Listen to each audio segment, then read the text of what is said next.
welcome to another episode of Ranking My Makeup Collection. Today we have Indie Shadows. So I think that this is the most interesting part of my makeup collection, just because these are all indie brands, and I'm constantly looking for new brands to try. I pretty much, try to play it safe, right? I mean, I'm not out here buying from every brand that I see on Instagram because, I don't want to get scammed, I guess. When it comes down to it, I think indie brands are fantastic, but, I like to make sure that they are tried and true and people get their products and all of that. So I don't think any of these are, super tiny brands that I'm working with, but they're palettes that a lot of people have. So I think going forward, my collection might become more useful because these are all palettes, right, that I've seen a lot of reviews of already. So, I'm not trying to rain on my own parade here, but, this is just my take on these formulas. And, I know people can take it very personally if you don't like their favorite indie brand, but this is not personal. I don't have a personal relationship with any of these brands, so this is just my opinion based on the formula and how it works for me. I am not a makeup artist. I am just somebody who likes makeup. So, all of that aside, these are all of my personal opinions, and my relationship with these palettes over the past few years.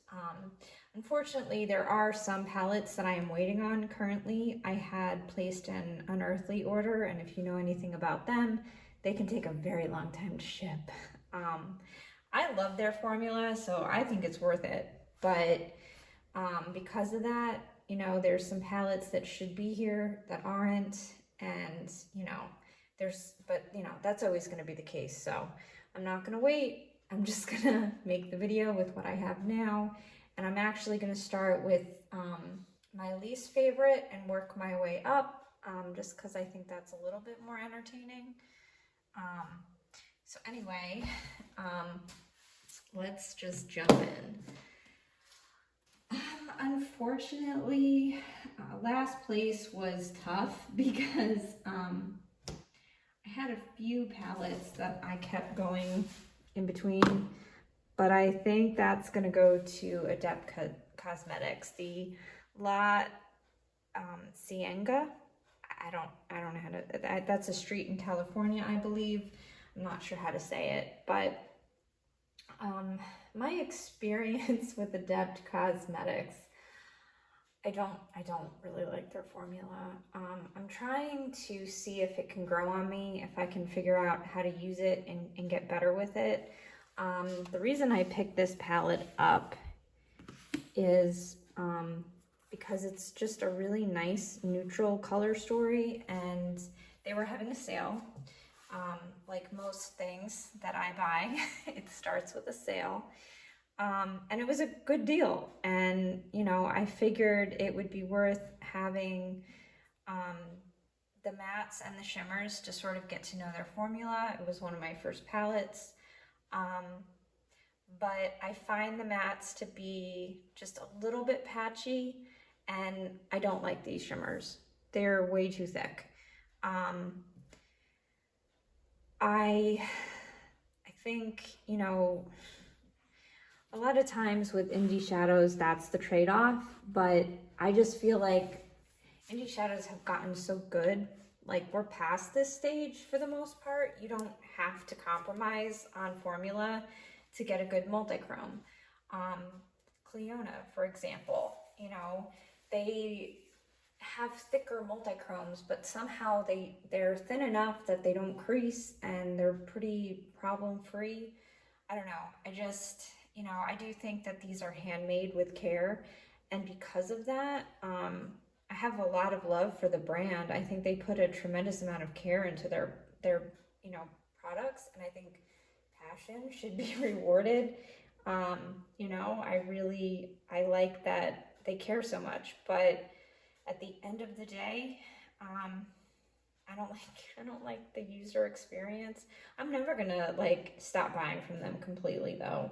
You know, I did buy some of their newer palettes and I don't love them either, but I still really hope to fall in love with their formula in the future. I don't know what else to say, but that is last on my list.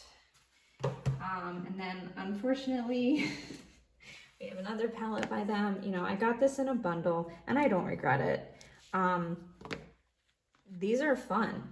These are really fun shades, and some of them are better than others. Luckily, they're not all super thick. You can kind of see, you can see the texture.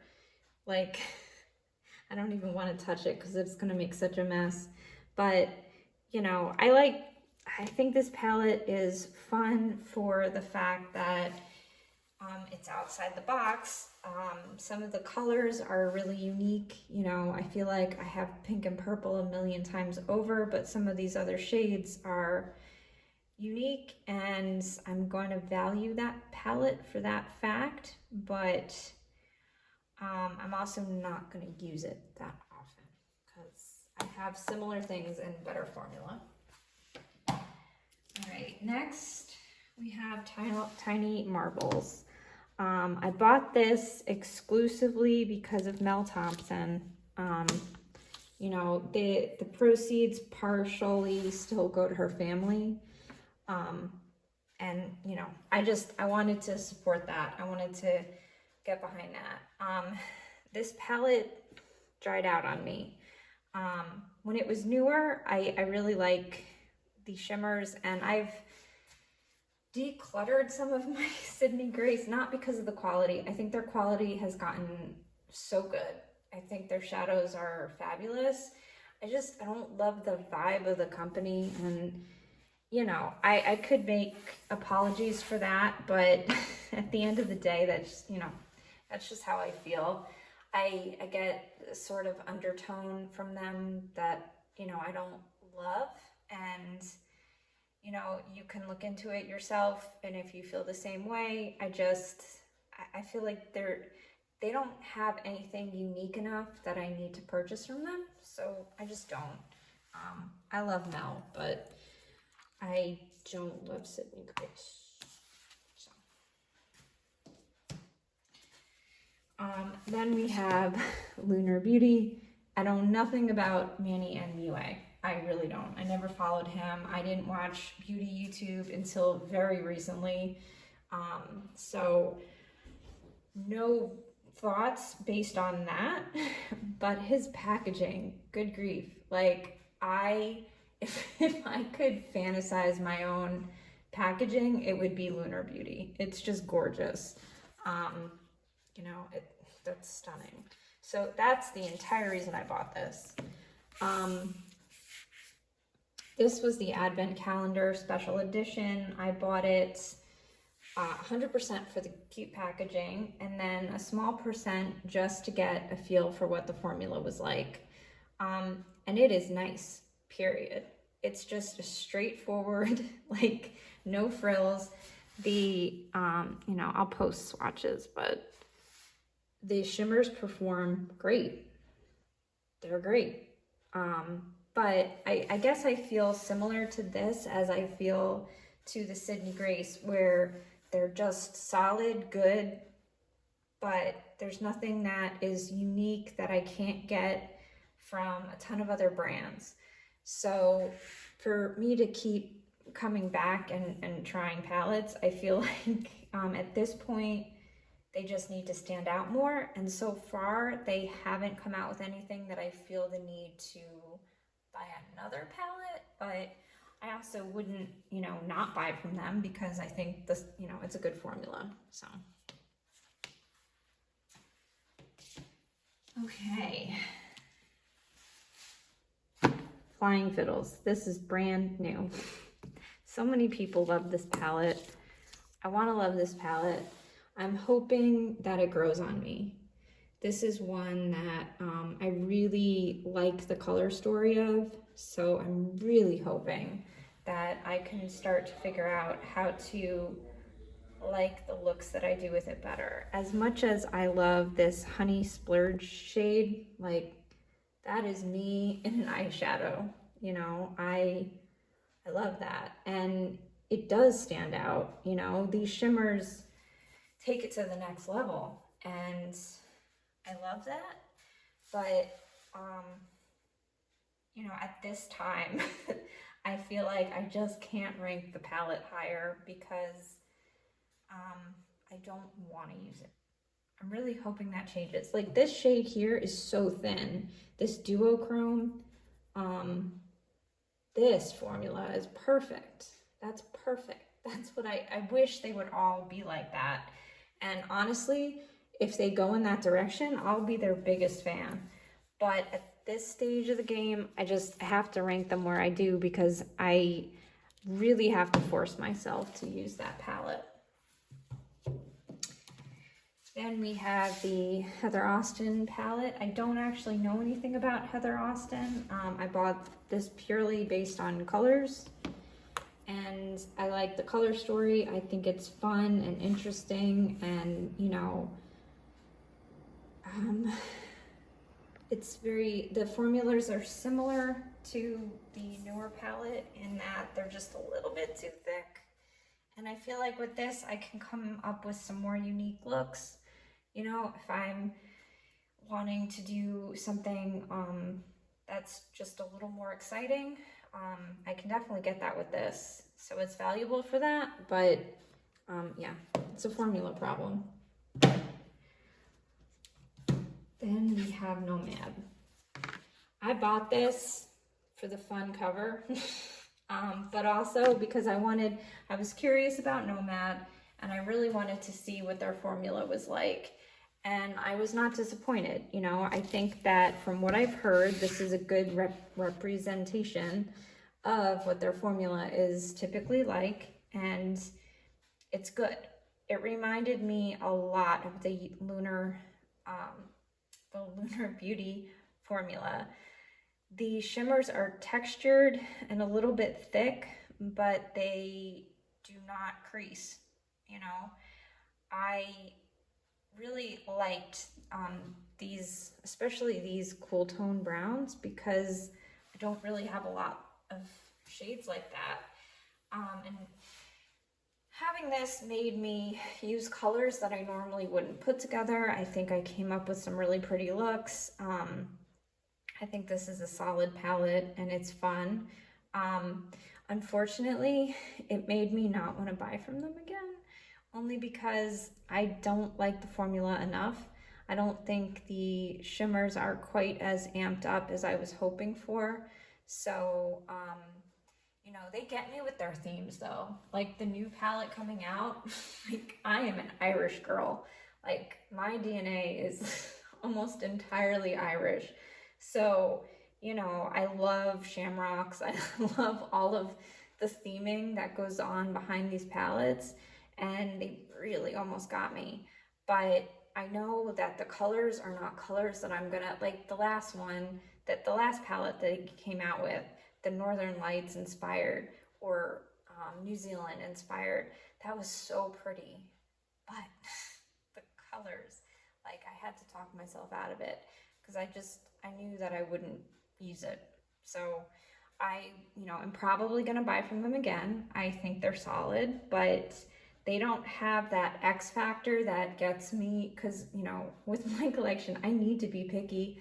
I only have 2 eyes and they're tiny. So I really need to cool it and get, you know, a lot more picky about what I purchase.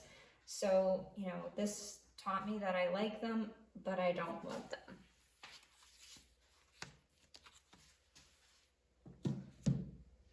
So this is the highest ranking Adept palette that I have, and that's because it's so unique. The formula is, you know, you can see here, it's thick. But what surprised me was, I have no makeup on. what surprised me was that I was able to get these, even though I can't really get my fingers, you know, these apply best with fingers, and it's hard to pull them out separately, but I was still able to do a rainbow look on my eye, and it was just so pretty. The tones, the texture, everything together, when it came together, my socks were blown off. So I've actually only done it once, but I really mean to, you know, it takes some time. So I have to be in the right headspace to put the time in. But it was just so gorgeous that, you know, this is absolutely the palette I have from them that I love the most. It's not something that I'm going to reach for a lot because you know, it's more complicated to use, but I'm thrilled to have it. And, you know, these were nice. You know, at my age, I don't know how many duochrome highlighters I need, but these are very nice. They're subtle, they're beautiful, they're nice. Then I have my two Phytosurgence toppers. Here I have Lunar Lightwave and Fractal Freesia. These are essentially the same. You do not need both. The colors are slightly different, and you can see that in the pot, but I would say on the eyes, it's imperceptible, the differences, except for this one's a little thicker. So the Lunar Lightwave is a little bit thicker. The Fractal Freesia is a thinner formula. It's a topper. So it's as exciting as a topper can be. I do reach for these once in a while. If I do a look and I'm dissatisfied with how it comes out, because, you know, if something doesn't shimmer enough, I tend to feel sad. So if like there's a lackluster look and I want to throw something on top that's going to be, you know, an easy way to fix it, I will reach for these. I don't really reach for them on my own, you know, on their own, but you know, I find them valuable for that. I think I'm good though. I think I should stop buying shades like that because I don't reach for them enough. These next two palettes, I honestly have to put them together because I don't know which one I value more. These are the Odin's Eye and Angelica, the Little Ghost and the Trick or Treat palettes that came out for Halloween.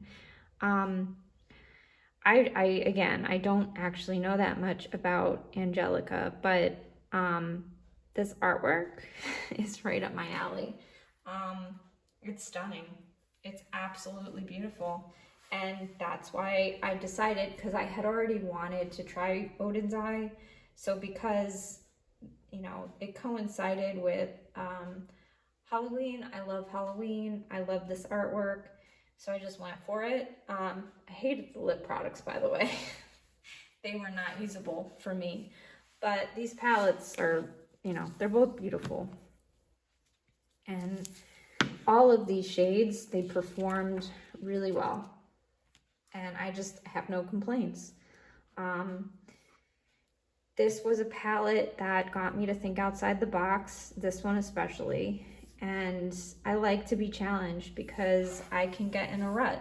And having palettes like this makes me have fun. And makeup is therapy for me. So, you know, I want to have fun when I'm doing it. And, you know, if I'm in a rush, I'm certainly not reaching for these. But, you know, when I want to take my time and really have fun and experiment with shades, mixing them together and whatever, these are perfect palettes for that. And this is just a solid, uncomplaining formula. It's pigmented, everything performs well. They're not my favorite formulas, but they're not my least favorite formulas. I feel like having tried these, I feel like I don't need more palettes by them necessarily. You know, nothing that's come out since has really inspired me enough to purchase from them again because I don't feel like they stand out enough. But I'm not gonna lie, that's because I've come across other indie brands that have sort of taken that spot. So if I didn't have those, maybe I would feel differently. But because I do, you know, I think I'm sort of done for now, unless something really stands out. And then I will gladly purchase from them again. Except for the customer service. Side note, this is like totally petty, but you know, on their social media team or whatever, I feel like I saw so many interactions between people on their Instagram, and they ignored my attempts to contact them. So I didn't love that. And I've heard other people talk about not loving their customer service, but that's, you know, super petty, and it wouldn't actually affect my purchasing.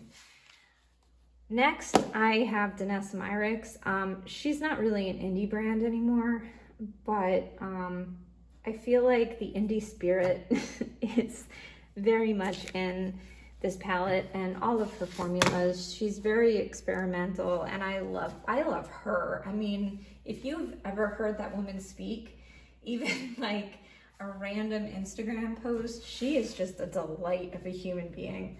I envy the people that get to hang out with her because I think she's fabulous. So I'm gonna be biased to really wanna like her makeup. Unfortunately, a ton of it does not work for me because I have extremely problematic, tricky skin. So a lot of her, you know, other products I can't really use, but these shadows are phenomenal. I can't say enough about them. I just, you know, we're getting to the top of the list at this point, and this is the top, you know, top of the top shelf here. It's just great. All of the formulas are great. The duochromes, everything. I think, you know, people compared this palette to the highest quality indie shadows, and they're not mistaken in doing that. These other eye products from her, I don't love. You know, I tried them to try them. The Chroma Flakes, the Twin Flames, these formulas don't really work for me because of my dry skin. Same with the eyeliners. And these, they didn't really work for me either, but, you know, I did want to throw them in and just quickly say, you know, what I've tried. And unlike those, this was perfect. This really, you know, this just went on 50% off. GMA. That's going to be irrelevant for most people seeing this video because that's like a 24-hour flash sale, but I mean, highly recommend. I have a ton of content on Instagram about this palette. It's fabulous. Then we have the Unearthly Fall Magic. We are almost at my #1 favorite indie brand, so this is #3. I say that before trying the other palettes just because I really like this formula. It's not, it doesn't stand out so much from, you know, the other Nomad, Lunar Beauty, Sydney Grace, those very consistent, solid matte formula, solid shimmer formula. It doesn't strike me as that different, but it's just a small step above, in my humble opinion, based on the shimmers. You know, I just, you know, and I'm sure that I'm a tiny bit biased just from following the founder of the company online. I think she's very sweet. She's fun to watch, so that probably colors my judgment a little bit. But even though I don't love this color story, I like this formula so much that I wanted to rank it #3. #2 is a sleeper hit. What's Up Beauty sort of came out of nowhere. Everybody was like, you know, I thought they did nails. And they have these fabulous palettes, made in Italy eyeshadows. Like, honestly, I'm sure, you know, they're a very small company, and I believe they're private labeled, but that's different than white labeled. And I don't know the ins and outs, but they did not just phone this in or put their name on Alibaba shadows. I believe they had these made in Italy. So, you know, that's where the factory is. They're definitely located in the States. I think Portland maybe, or one of the smaller cities like that. So I get the impression that yes, you know, they're not making them in their kitchen, but they're picking a fabulous formula. This formula is fantastic. You know, these are a little thick, but just like some, you know, just like Unearthly, actually, they don't crease. You know, they're thinner than Nomad. They're, I guess, closer to the consistency of Odin's Eye in terms of being a little bit textured, but not in a way that causes any problems. These just, I love the colors chosen. I think whoever curated it did a fantastic job. And I wasn't expecting to, you know, I feel like this really came out of nowhere, but it's actually number 2. My number 1 list, or my number 1 palette is actually not one palette. It's a brand, because I couldn't decide. So they're all kind of number 1. But yeah, this is number 2. I wasn't, you know, compelled to buy their other palettes, but I look forward to see what else they come out with. So, if you know me at all, you probably already know that my number 1 brand is Glaminatrix. I tried this palette, the Sugar and Spice palette, on a whim, and I just tried it to try the formula. And then I used Nutmeg, and Nutmeg changed my freaking life. This shade, it's, you know, everything that I could dream of in an eyeshadow. It is that champagne shimmer, but elevated. So, you know, I had tried, like, for me, the Pat McGrath special shades, those are in a league of their own. You can't touch those. But in my opinion, my most favorite versions of those, they're all toppers. So this was the first full pigmented shimmer that shone in a way that just I haven't seen.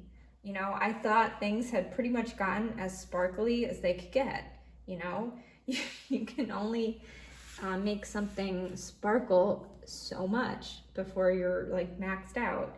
And Glaminatrix, in my opinion, found a way to go above that bar. Whatever that bar was set at, they went beyond it. They broke the glass ceiling on sparkle.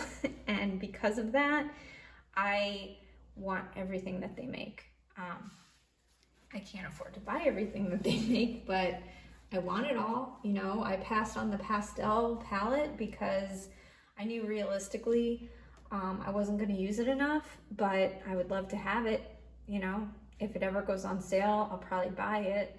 And, you know, I have a feeling that they're getting more popular here in the States. They're from Australia. So I think the more popular they get, you know, I'm sure they're coming out with something else soon that I'm also going to want. So that was my biggest reason for holding off. You know, I do kind of have these rated, like the Fairy Lights palette. I didn't end up, you know, the messy shade is the holographic.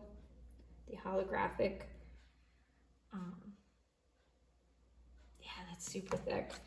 So that one is kind of a bust for me. But these other shades are all beautiful. And, you know, I didn't end up reaching for this one as much as I thought I would. But it's a great holiday palette. It's a little portable. You know, I feel like this is durable. It's not like so delicate like some of my other shadows. My favorite palette by them is the Rich Romantic. This is just beautiful, you know.